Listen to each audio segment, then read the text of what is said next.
데일리 베스트 뉴스를 시작하겠습니다.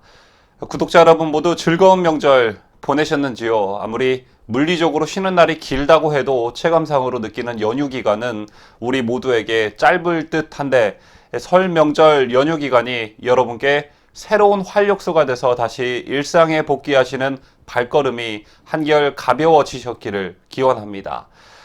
뉴스를 시작하면서 올 한 해는 제발 이런 뉴스 좀 들려왔으면 좋겠다라는 생각에서 예상 뉴스 제목 몇 개 뽑아보았습니다.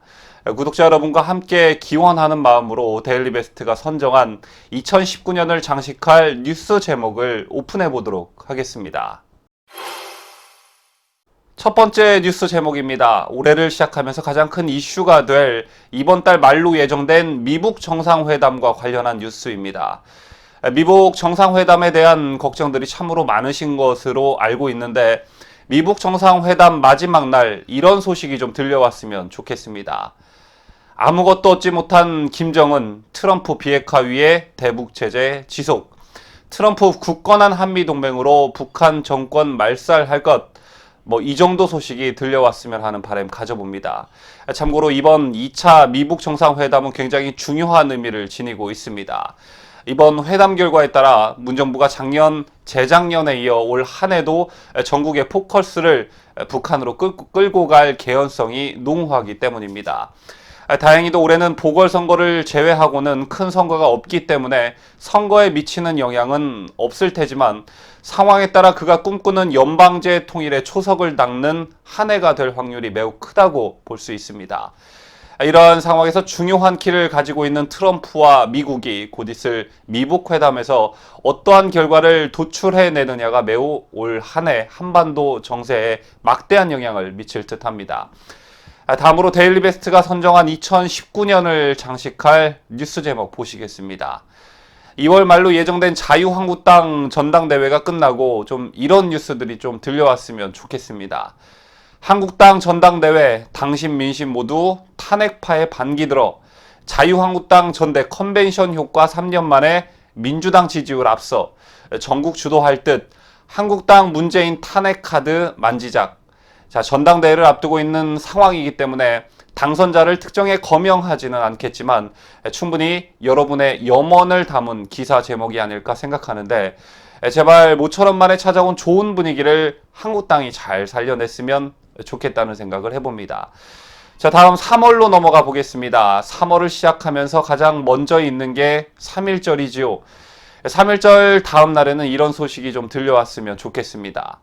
태극기 휘날린 서울 도심 100만 인파 집결, 태극기로 하나 된 보수 우파 촛불 집회 참석 인원의 2배, 목욕하고 나오면 5만 원, 유모차 끌고 나오면 15만 원이던 JTBC 할 말 잃어. 이 정도 뉴스가 나오지 않을까 예상되는데 지난 탄핵 정국 당시 3.1절 태극기 집회는 대한민국 우파 집회에 새로운 역사를 썼습니다. 그리고 언론에 많이 보도가 되지 않아서 그렇지 문재인 정권이 들어선 이후에도 3.1절 태극기 집회는 매년 성황리에 치러지고는 했었습니다. 특히 올해는 대한민국 우파가 하나 되어 그야말로 어마어마한 태극기 물결이 서울 도심을 덮었으면 하는 바람을 가져봅니다. 자, 다음 4월 달로 넘어가 보죠. 매년 4월이면 세월호와 관련한 뉴스들이 나오곤 하는데 올 4월에는 이런 뉴스들이 좀 들려왔으면 좋겠습니다. 6년째 계속되는 세월호 추모에 싸늘한 민심, 세월호 유가족 진상조사 촉구, 국민들 더 이상 혈세 투입 안 돼, 이런 제목의 뉴스들이 들려왔으면 좋겠습니다. 자식을 잃은 슬픔과 고통이야 이루 말할 수 없겠지만 몇 년째 반복되는 진상조사 요구와 지나치게 우리 사회를 우울하게 하는 추모 분위기는 더 이상 국가의 미래에 도움이 되지 않을 것입니다. 과거에 얽매이기보다는 앞으로 이런 사고가 재발하지 않도록 중장기적 계획을 세워 그것을 실천하는 게 더 중요하지, 언제까지 대한민국이 세월호라는 아픈 기억에 머물러 있을 수도 없는 일입니다. 그리고 세월호에 국력이 너무 집중되면 다른 사고로 가족들을 잃은 유가족들과 형평성 문제가 제기될 수도 있습니다. 다음 5월 달로 넘어가 보도록 하겠습니다. 지금 상황대로라면 특검법에 따라 김경수 경남도지사에 대한 대법원 판결이 5월쯤 열릴 확률이 매우 큰데요. 이때는 이런 뉴스들이 좀 나와줬으면 좋겠습니다. 대법원 김경수 유죄 확정, 정당성 무너진 2017년 대선, 안철수 홍준표 불법 여론조작의 최대 피해자는 나, 대선 불복 시사, 김정숙 경인선 가자 수사 불가피, 야사당 청와대 특검 불가피, 김경수 대법원 유죄 확정에 민주당 지지율 10%대 붕괴. 자, 요즘 가장 핫한 뉴스이기도 한 이른바 김경수 드루킹 불법 댓글 사건.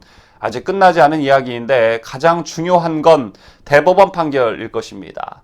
부디 어처구니 없게 대법원에 가서 판결이 뒤집혀지는 일이 없어야 할 것입니다. 휴가철을 보내고 8월을 맞이해 보겠습니다. 8월에는 광복절이 있죠. 광복절을 전해서 이런 뉴스가 나왔으면 좋겠습니다. 박근혜 대통령 광복절 특별 사면 세계 주요 정상들 일제히 환영 메시지, 박근혜 대통령 출소 건강 상태 양호, 박근혜 대통령 출소 현장 환영 인파로 도심 마비, 박 대통령 진실 위한 투쟁 이어갈 것. 이 뉴스는 정말 많은 구독자분들께서 바라는 바가 아닐까 생각합니다. 지금 이 시간에도 박근혜 대통령의 무죄 석방을 위해 곳곳에서 노력하고 계시는 수많은 애국 시민들에게 올해는 꼭 희소식이 좀 들려왔으면 정말 좋겠습니다. 자, 9월로 넘어가 보죠. 올해 추석은 9월 13일입니다. 정치권에서 추석 민심은 설 민심만큼 중요하게 여겨지는데 이때는 각종 여론조사가 쏟아지는 시기이기도 합니다. 9월에는 어떤 뉴스들이 있을까 오픈해 보도록 하겠습니다.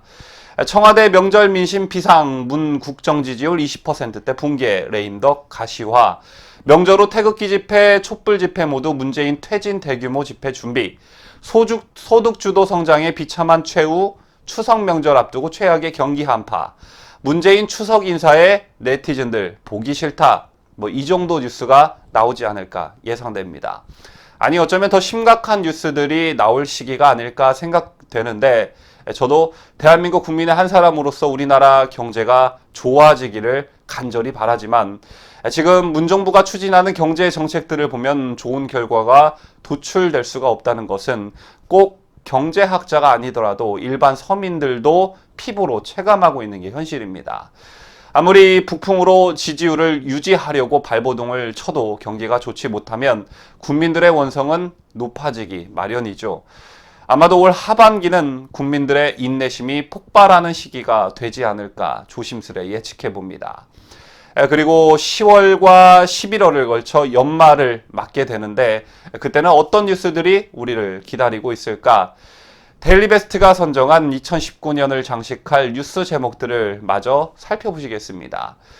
계속되는 북한의 군사 도발, 국민들 안보 풀어 헤친 문재인 책임져라.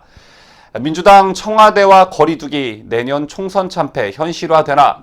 본물 터지듯 터진 문재인 친인척 측근 비리, 야당 특검 추진 합의. 문재인 대국민 사과에도 광화문 100만 태극기 집회, 문재인 퇴진.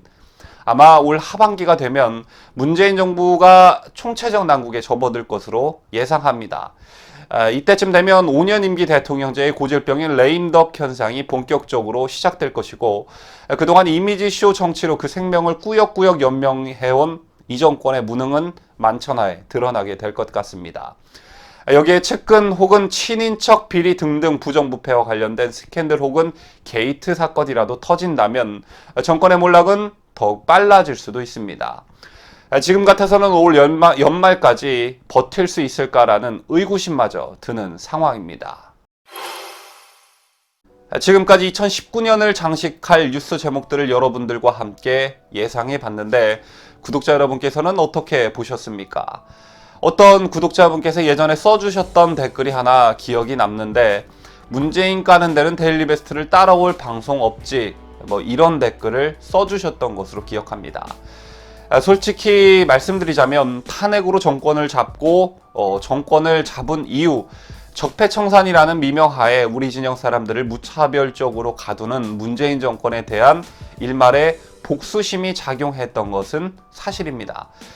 그런 감정들이 없었다면 거짓말이겠고요. 하지만 임기 1년차, 2년차 그리고 3년차를 겪으면서 이런 사적인 감정들보다는 정말 나라가 걱정스럽기 시작했습니다.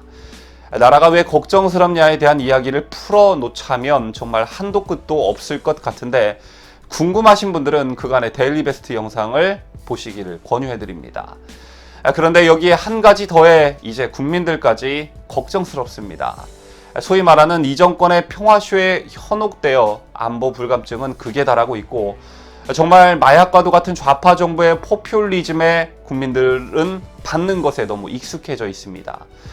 또 국가 예산은 또 어떻습니까? 이제 하도 뉴스에서 몇 조, 몇십 조는 우습게 얘기를 하니까 그냥 몇십 조 어디에 썼다면 그런가 보다 하고 무감각해져 있습니다. 그 돈 하늘에서 떨어진 돈이 아니라 여러분이 낸 소중한 세금입니다. 또한 김경수 드루킹 사건에서도 보셨다시피 사건의 본질은 온데간데 없고, 우리 편 징역 때리니까 판사가 죽일 놈 되는 어처구니 없는 현상까지 벌어지고 있습니다. 그래서 이제는 정권의 잘못도 잘못이지만 이런 것들에 무감각해져 가는 국민들도 잘못이라는 말씀을 거듭 드리고 있는 것입니다.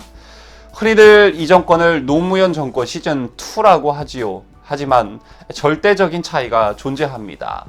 노무현 정권은 좌파 정권이긴 했지만 가히 기록적인 지지율 침체로 국정 동력을 상실한 채 임기를 보내야만 했습니다. 그리고 그땐 강력한 야당이 존재했었습니다. 그런데 문재인 정권은 수많은 실정에도 불구하고 지지율이 50%대를 유지하고 있고, 사상 유례가 없을 정도로 등신 같은 야당을 만나서 사실상 브레이크 없는 폭주를 하고 있습니다. 그렇기 때문에 문재인 정권이 노무현 정권보다 훨씬 위험하다고 할 수 있습니다. 구독자 여러분도 저와 같은 생각이셨는지 36,000여 명이 참여해주신 데일리베스트 유튜브 여론조사에서 무려 95%에 해당하시는 분들께서 좌파 정당 출신 대통령 중 최악으로 문재인을 뽑으셨습니다. 정권은 유한합니다. 그러나 국민의 삶은 계속됩니다. 그리고 세대를 되물림하며 나라는 지속적으로 존재합니다. 그런데 나라가 지속적으로 존재함에 있어 발전하느냐 퇴보하느냐는 오로지 그 나라 국민이 현명한가 그렇지 못한가에 달려있다고 생각합니다.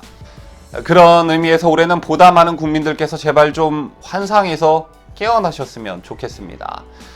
소득주도 성장론이 여러분의 소득을 늘려줄 거라는 환상, 남북회담과 평화협정 또는 종전선언이 한반도의 진정한 평화가 올 거라는 환상, 촛불로 탄생한 정권이니만큼 부정부패 없이 엄청 깨끗할 거란 그런 환상, 청와대 청원 게시판 생겼다고 엄청난 민주주의가 실현된 듯한 착각과 환상, 이 모든 환상에서 깨어나는 한 해가 되시기를 기원하겠습니다.